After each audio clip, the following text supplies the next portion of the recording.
Class success journey inmates आपके सफलता के जर्नी का साथी। मैं यहाँ पर कॉम्पिटिटिव एग्जाम के इंपॉर्टेंट टॉपिक्स के डाउट्स क्लियर करने की कोशिश करूंगा। और आज के हमारे क्लास का टॉपिक है साइंस एंड टेक में से orbits, different types of orbits and recent developments by ISRO. ठीक है, शुरू करते हैं आज का क्लास। अब सबसे पहले हमें जानने की जरूरत है कि ऑर्बिट्स होते क्या है। जैसे मान लीजिए हम लोग किसी दोस्त के घर जा रहे हैं या रिश्तेदार के घर जा रहे हैं, तो किसी पाथ को फॉलो करते हैं, किसी रास्ते के थ्रू उनके घर जाते हैं।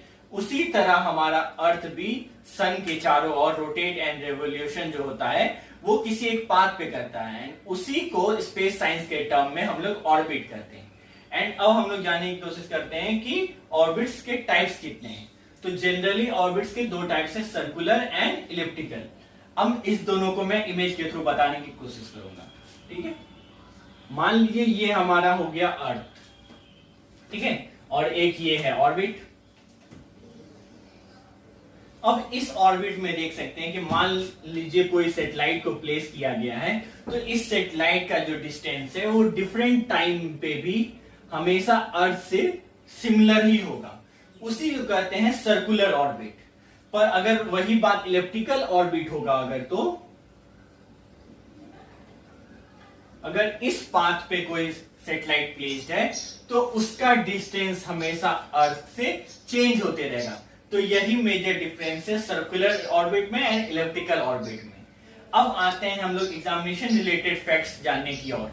ठीक है, तो सबसे पहले शुरुआत करते हैं कि लो अर्थ ऑर्बिट होता क्या है।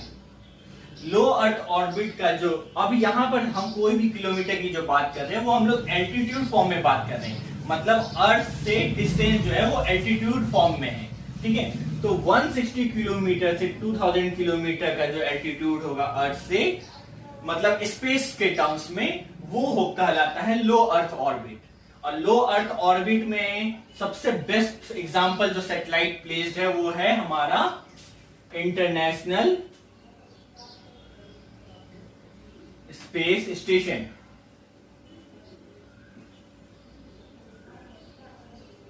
और रिसेंटली इसरो ने भी कहा है कि 2030 तक इंडिया का भी अपना पर्सनल स्पेस स्टेशन होगा।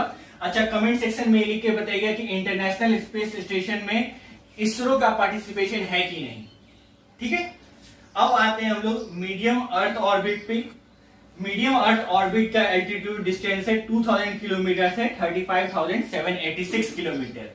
मतलब इस हाइट पे अगर कोई भी सैटेलाइट हमारा प्लेस है तो कहेंगे कि मीडियम अर्थ ऑर्बिट पे वो सैटेलाइट रखा हुआ है। ठीक है, अब आते हैं geosynchronous and geostationary. Exam point of view से सबसे इंपॉर्टेंट जो ऑर्बिट है ये यही दोनों है, क्योंकि मेजरली लोग को डिफरेंस पता नहीं चलता है कि इस दोनों ऑर्बिट में डिफरेंस क्या है।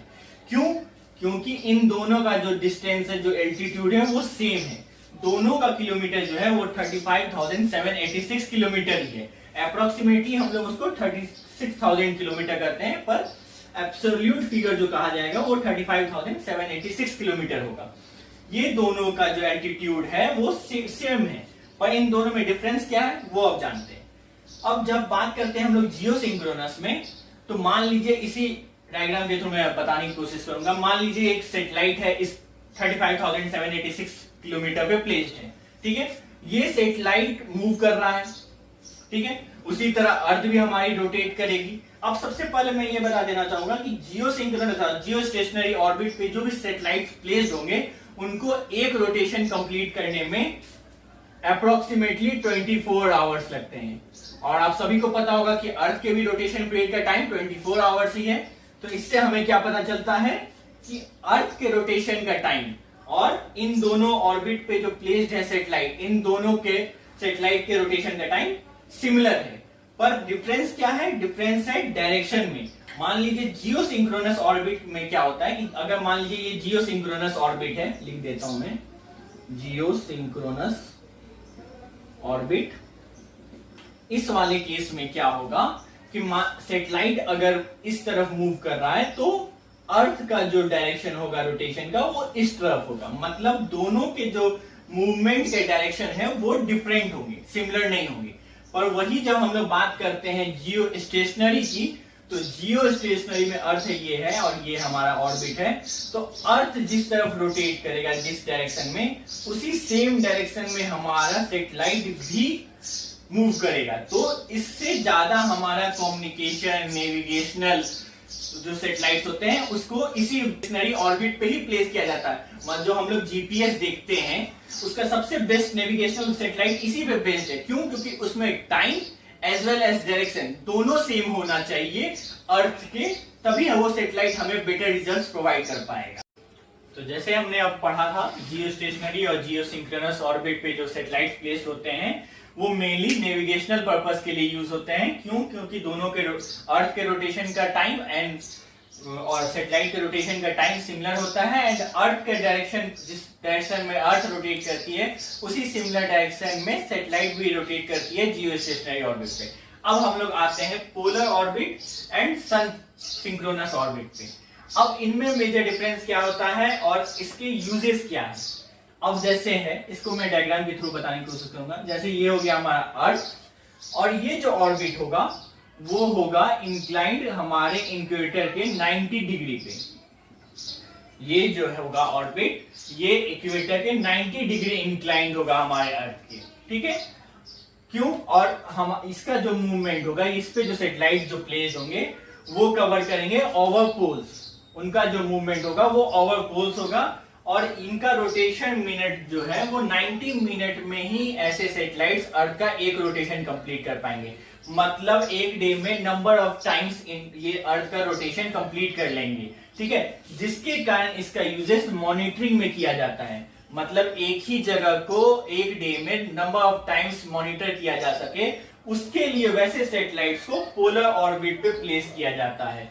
जैसे मान लीजिए क्रॉप्स का, एग्रीकल्चर क्रॉपिंग का, फॉरेस्ट का सेम डे पे कैसे उसका ग्रोथ हुआ, वो सब की नॉलेज प्रोवाइड करता है हमारे ऐसे सैटेलाइट्स, जो सेम डे में number of ample of times हम उस चीज को ऑब्जर्व कर पाते हैं कि कैसे ग्रोथ हुआ एग्रीकल्चर प्रोडक्ट्स का, एग्रीकल्चर क्रॉप्स का। चलिए, अब सन सिंक्रोनस ऑर्बिट्स क्या होता है। सन सिंक्रोनस ऑर्बिट भी एक तरीके का पोलर ऑर्बिट टाइप का ही, पोलर ऑर्बिट टाइप ही है। पर इसमें क्या होता है कि कोई भी जो सैटेलाइट इस ऑर्बिट पे प्लेस होता है वो अर्थ के एक पोजीशन पे, सेम पोजीशन पे, सेम हर डे पे, वो सेम टाइम पे ही मूवमेंट करता है। मतलब satellite passes over any point of earth at same time every day. मतलब जो सैटेलाइट है वो सेम टाइम पे से हर दिन उस पोजीशन को कवर करता है। तो उसके लिए, इसलिए उसका यूजेस स्पाइंग में, इमेजिंग में, वेदर में। अब मान लीजिए जैसे आज का वेदर कैसा रहेगा, कल का उसी सेम टाइम पे वेदर कैसा रहेगा, वो सब के डाटा प्रोवाइड करने के लिए वैसे सैटेलाइट्स को सन सिंक्रोनस ऑर्बिट पे प्लेस किया जाता है। तो इससे ये हमने चार ऑर्बिट पढ़े, जिसमें है जियो स्टेशनरी, जियो सिंक्रोनस, पोलर ऑर्बिट और सन सिंक्रोनस ऑर्बिट। ये चार मेनली एग्जामिनेशन में पूछे जाते हैं। और अब इसका यूजेस देखते हैं। ऑब्जर्वेशन सैटेलाइट्स, मतलब समझ गए, जो ऑब्जर्वेशन में आ गया, स्पाइंग हो गया, मॉनिटरिंग क्रॉप्स हो गया, तो उसी को कहते हैं ऑब्जर्वेशन सैटेलाइट्स। तो वो दोनों पोलर और सन सिंक्रोनस ऑर्बिट में प्लेस किए जाते हैं। उसका बेस्ट एग्जांपल है रिसेट, जो इसरो ने भेजा है, कार्टोसैट, ये सब रिसेंटली इसरो ने लॉन्च किया है, स्पेस पे प्लेस किया है। ये दोनों क्या है, इमेजिंग सैटेलाइट्स हैं, जो कि पोलर और सन सिंक्रोनस ऑर्बिट पे प्लेस किए गए हैं, ठीक है। उसी तरह कम्युनिकेशन एंड नेविगेशनल सैटेलाइट्स को जियो stationery and Jio synchronous orbit पे प्लेस किया जाता है। उसका एग्जांपल है IRNSS नेविक और इनसेट, जिसको IRNSS नेविक जो है वो हमारे इंडिया का नेविगेशनल, खुद का जो इंडिजीनियस नेविगेशनल सैटेलाइट है। अब हमें क्या है कि यूएस के जीपीएस वगैरह पे ज्यादा डिपेंडेंसी नहीं होगा। और ये इनसेट भी एक इसरो का प्रोग्राम है, वो भी एक कम्युनिकेशन सैटेलाइट है, ठीक है। हमने सारे ऑर्बिट्स के टाइप पढ़ लिए। उसी तरह हम लोग डिस्कस करने वाले हैं कि लॉन्च व्हीकल, जिसके थ्रू हम लोग सैटेलाइट्स को ऑर्बिट पे प्लेस करते हैं। तो हम लोग जो यहाँ डिस्कशन करेंगे वो इसरो के पर्सपेक्टिव में करेंगे कि उसके डेवलपमेंट्स कैसे हुए। तो सबसे पहले जो इसरो ने यूज किया था सैटेलाइट लॉन्चर, लॉन्च व्हीकल, वो है सैटेलाइट लॉन्च व्हीकल, ठीक है, जो 4 स्टेज में था अवेलेबल। फिर यूज किया इसरो ने ऑगमेंटेड सैटेलाइट लॉन्च व्हीकल, जो कि जितनी कैपेसिटी सैटेलाइट लॉन्च व्हीकल की थी उससे ट्रिपल हो गई थी कैपेसिटी, इसलिए उसका नाम दिया गया ऑगमेंटेड सैटेलाइट लॉन्च व्हीकल।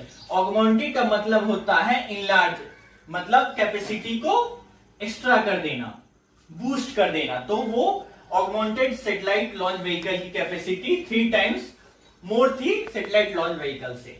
पर ये दोनों का स्पेशलिटी ये था कि ये दोनों सॉलिड इंजन थे। सॉलिड इंजन मतलब इंजन सॉलिड नहीं हो गया, उसमें जो लिक्विड प्रोपेलेंट यूज होता है, जो फ्यूल करते हैं, वो हमारा सॉलिड फॉर्म में हुआ करता था।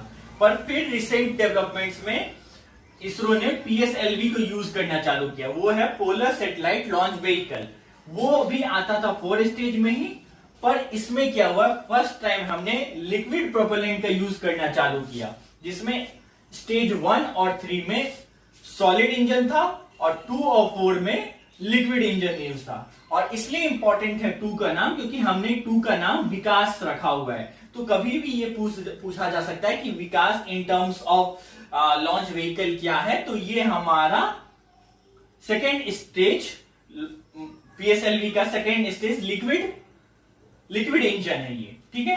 उसी तरह फिर हमने डेवलपमेंट किया जियो सिंक्रोनस सैटेलाइट लॉन्च व्हीकल, जो कि 3 स्टेज में अवेलेबल है, जिसमें फर्स्ट स्टेज है सॉलिड में, second liquid and third cryogenic.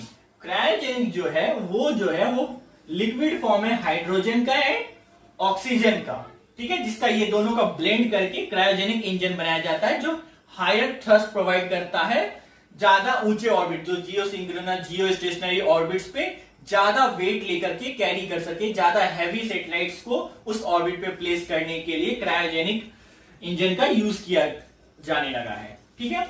उसी तरह रिसेंट जो हमने चंद्रयान 2 पढ़ा होगा, चंद्रयान 2 में जो सुना है, तो उसमें GSLV Mark 3 launch vehicle use किया गया। वो भी 3 स्टेज है, जैसे सिमिलरली वैसे सॉलिड, लिक्विड एंड क्रायोजेनिक, पर उसका इस क्रायोजेनिक इंजन को और डेवलप करके हायर थ्रस्ट उसमें दिया गया है, ठीक है। इसकी जो कैपेसिटी है वो 4000 कैपेसिटी तक के सैटेलाइट्स को जियो सिंक्रोनस ऑर्बिट पे ये प्लेस कर सकता है। एंड रिसेंटली जो है इसरो जो है हमारी इसरो जो है वो स्मॉल सैटेलाइट लॉन्च व्हीकल पे वर्क कर रही है, ताकि लो अर्थ ऑर्बिट पे हमारे सैटेलाइट्स को प्लेस किया जाएगा। याद होगा हमने लो अर्थ ऑर्बिट पे पढ़ा था इंटरनेशनल स्पेस स्टेशन। इससे हम रिलेट कर सकते हैं कि इंडिया अगर रेडी हो रही है अपना खुद का स्पेस स्टेशन बनाने के लिए, तो हमें सबसे पहले रेडी होना होगा उस लॉन्च व्हीकल के लिए, ताकि हम लोग लो अर्थ ऑर्बिट पे सैटेलाइट्स को प्लेस। और इसी टॉपिक के साथ हमारा आज का क्लास वाइंड अप होता है।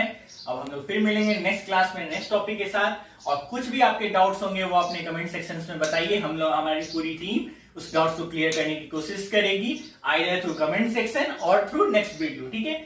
और आपका एक होमवर्क रहा कि हमारा फर्स्ट सैटेलाइट ऑफ इंडिया का क्या नाम था, वो जरूर कमेंट सेक्शन में बताइएगा। Thank you.